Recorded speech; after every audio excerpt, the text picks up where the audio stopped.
Hello and welcome to the Dark Place. Today we are playing some Gabriel Knight Sins of the Father, and if you don't know what this is, it's an old action point and click game. It's a fantastic one though because you have Tim Curry doing the voice of Gabriel Knight. Mark Hamill does the voice of his detective friend who we'll meet in just a moment.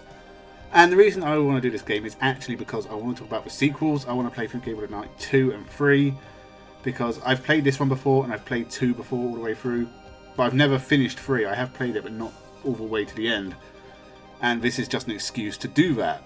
And so we're going to go through Gabriel Knight first of all because you can't play the sequels if you haven't played the first one, and I needed to go back and refresh my memory. So we're getting ourselves involved in a little voodoo mystery out in New Orleans.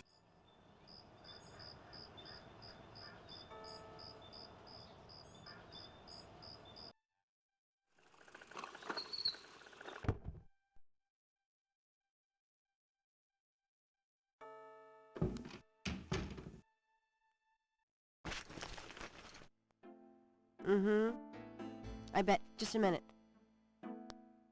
It lives, I see. Do you want to speak with Lolita?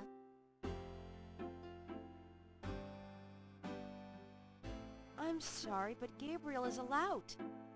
Oh, I mean, he's out. Yeah, if he ever comes back, I'll tell him. You know, you could do better. I know I don't know you, but you could do better. So, Gabriel Knight is a failing author and bookstore owner with his partner in crime, Grace Nakamura, who I'm pretty sure is an adult. Okay, that's good because she becomes a kind of a love interest in the sequels. But we have a spicy murder to solve, and we do that with the help of our good friend Detective Mosley, voiced by Mark Hamill. But before we can find Detective Mosley, we need to know where the crime scene is. To find that out, we need to hear what is being said on this police radio. But rather than just stand on the other side of the bike and listen to what the radio says, we have to get a mime to follow us, bring him over to the policeman. The mime will then imitate the policeman, and the policeman will then chase him off, leaving us to listen to the radio. Hey, cut that out. I told you to stop that.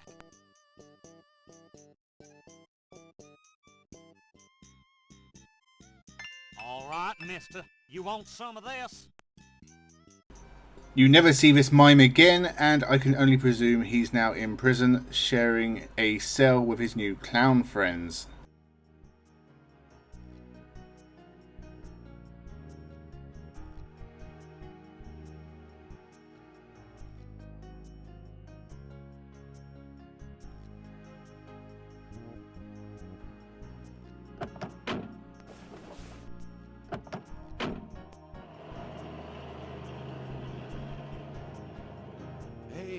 Mostly. Huh? Knight, you wiener. I told you not to call me that. Feeling jumpy? Who, me? Don't be stupid. How'd you find me?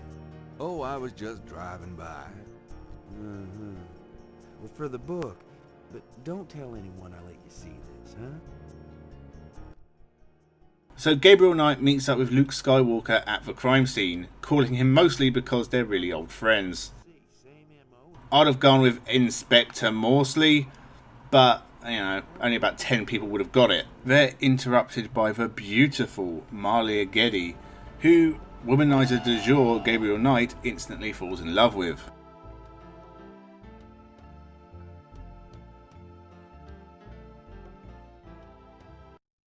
Good day, Miss Getty. What's going on, officer? Detective Mosley, ma'am. We've got a little problem here, but nothing for you to be concerned about, Miss Getty. I see.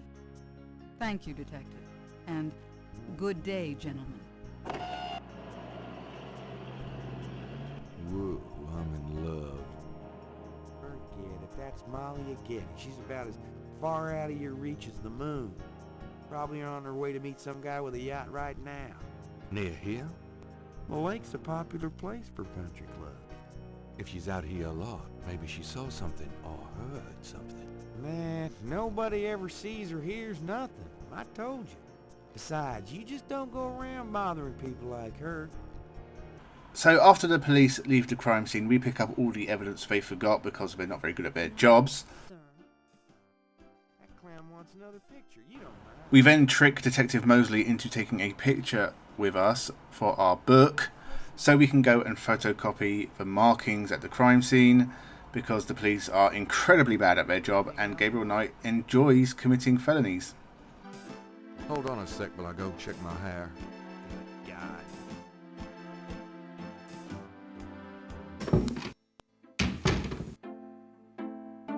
Lucy, I'm home.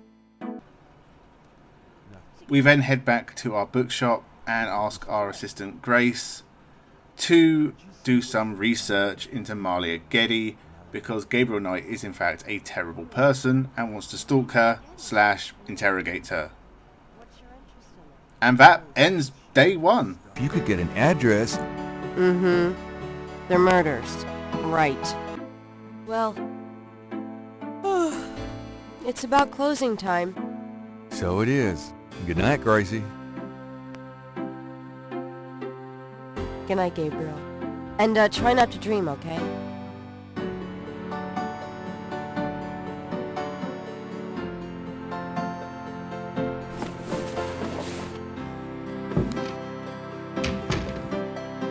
Unfortunately, Gabriel is haunted by nightmares and has therefore not slept for a fair while, which might explain his willingness to commit crimes and generally antagonise everyone around him, because, you know, I get cranky too when I don't sleep.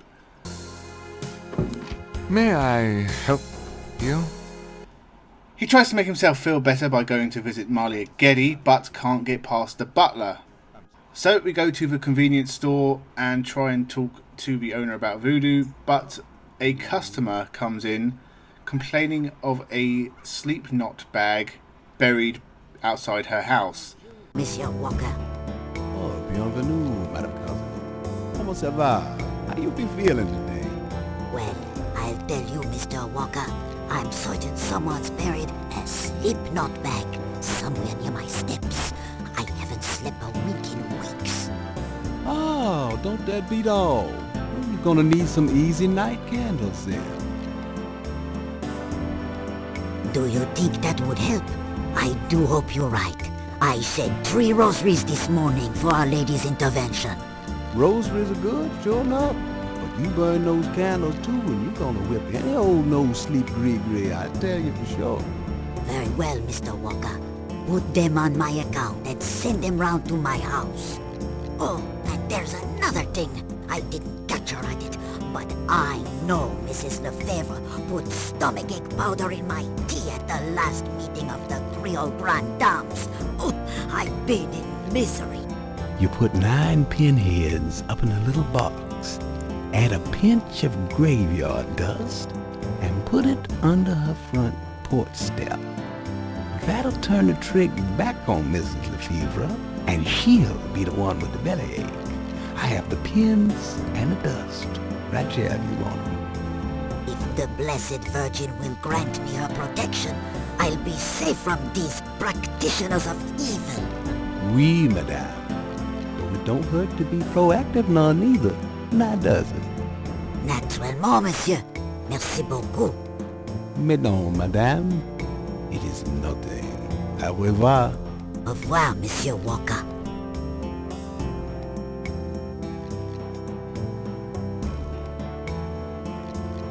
We'll come back to her later. Hey, come back here. Hey! We then head back to Jackson Square, where an artist working in the park loses a bit of paper to a very lucky gust of breeze. Well, lucky for us.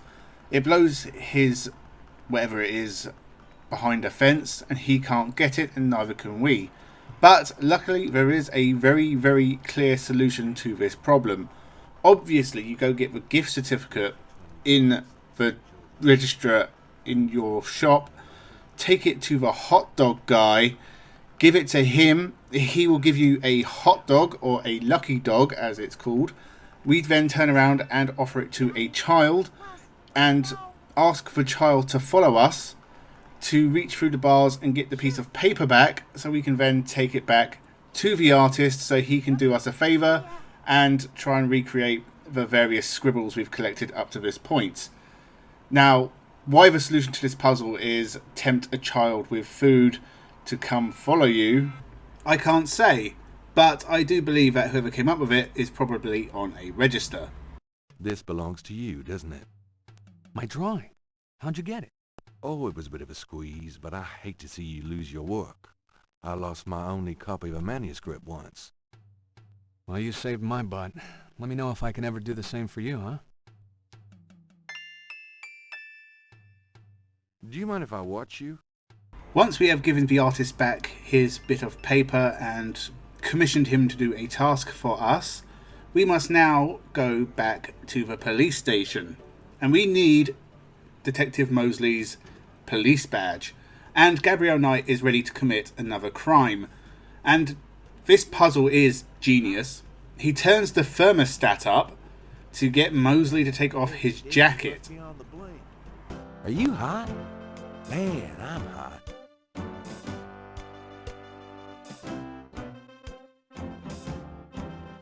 He then asks Mosley for a cup of coffee, and when he leaves the room, he grabs his ID badge, risking 3 years in prison for impersonating a police officer.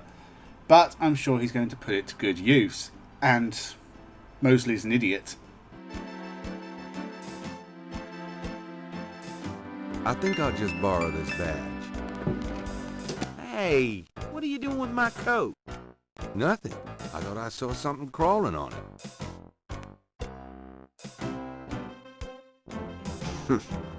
Just drink this. We first head back to Grandma's house because, embarrassingly, I forgot to do the clock puzzle. And, of course, being a point-and-click game, there is, of course, a bloody clock puzzle.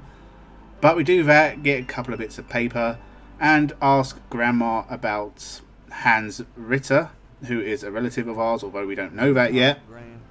Then I leave Grandma's house and we finally go interrogate Malia Geddy. I'd like to see Malia Geddy, please. I'm sorry, but unless you have an appointment or official business, I cannot announce you. I do have official business. Really? Please tell me the nature of your business.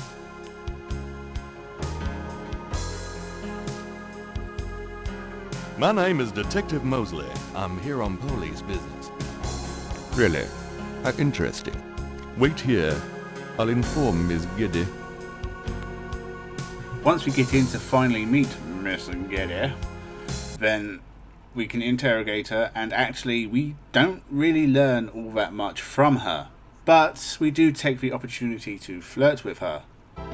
Excuse me, but your eyes are really distracting. I don't think I've ever seen a color quite like that. Brownish gold. It's so deep, rich. Man, if I could bottle that, I'd make a fortune. Thank you, Detective. That's an interesting observation, though probably not relevant to your case. A good detective never knows what might be relevant, Miss Geddy. Then you must be truly exceptional at your job. I think this has gone on long enough. She then You're not obviously really a calls out detective, Gabriel on his absolute me? BS and sends him away. I am on this case, Miss Geddy. I saw you at the lake yesterday. I thought you must be with the police since you were there, but you don't act like a police officer. Besides, I'm rather certain that the other man said his name was Mosley. All right, you caught me. I'm not with the police. My name is Gabriel Knight. I'm a writer working with Detective Mosley on a book. Well, Mr. Knight, now that we've established who you are, perhaps you can tell me the real reason you're here. Well, I am researching the book, and I thought you might have seen or heard something at the lake. I don't like liars, Mr. Knight. Okay, you're right. I really just wanted to see you again. You can be mad at me if you want, but I swear I've never done anything like this before. Mr. Knight, you've lied about your identity and wasted my time with meaningless questions. If it weren't vaguely flattering, I'd really be angry. You're lucky I don't call the real police. I think you should go, Mr. Knight. Malia, wait. If you just give me a chance. I've wasted enough time. I'll have Robert show you out. Robert? Show Mr. Knight out, please. I most certainly will.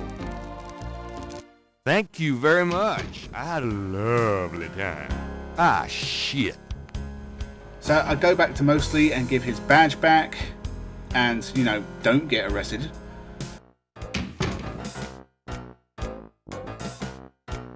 Hey, bud. You! Last time I looked. Give me my badge right now. Oh, is that why you're so excited? If you knew what I needed it for. I'm sure it was to impress a woman. You could have asked. Do you know how embarrassing it is to admit your badge was stolen? I had a photo with the chief, and he wanted me wearing it. I should lock you up, Knight. I suppose you could. Seems to me, though, there was that time you borrowed my bike without mentioning it. Right from in front of my shop. Yeah, don't remind me. Just don't do it again. And then head back home and we have another nightmare ready to start day 3.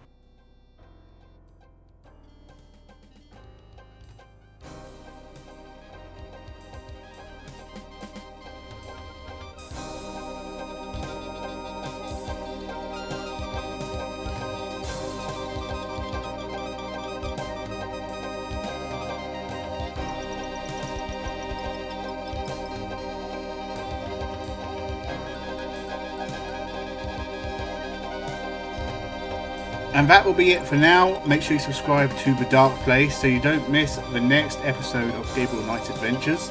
We'll cover them a couple of days at a time, and it won't be too long till I'm back. So thank you very much for watching. What do you know about voodoo?